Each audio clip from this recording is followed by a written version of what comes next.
गावाकडचे काही दिवस कसे गेले काही समजलेच नाही आणि वेळ आली होती घरी निघायची.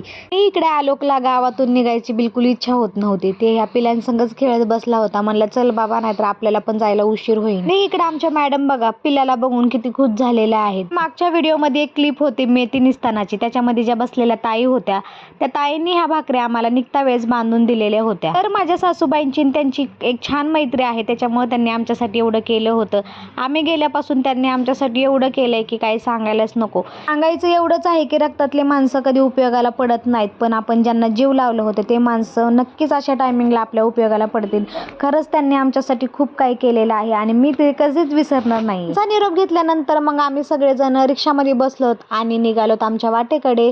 ऊनही छान पडलं होतं आणि जाताना हे रस्ते एवढे खराब होते की काही सांगायलाच नको. त्याच्यामुळेच आम्हाला खूपच उशीर झाला. दुपारची थंडी खूपच वाजत असल्यामुळे ह्यांना म्हणलं कुठंतरी थांबा, चहा वगैरे घेऊ आपण सगळ्यांनी.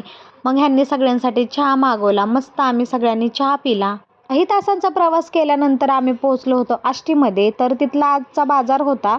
मग ह्यांना घेऊन मी गेली त्या बाजारामध्ये. आलोकने येतानीच मला सांगितलं होतं की माझ्यासाठी पण काही खायला घेऊन. तिथून पुढे थोडं गेल्यानंतर पुढे असे भरपूर बोरं दिसले. मग बोरं पण थोडीफार घेतली खाण्यासाठी सगळ्यांना. पपई पण घेतली चिवसाठी आणि थोडेफार अंजिरे घेतले. आणि काही खूप वेळचा प्रवास केल्यानंतर आम्ही पोहोचलो फायनली पुण्यामध्ये. भेटूया नेक्स्ट ब्लॉग मध्ये.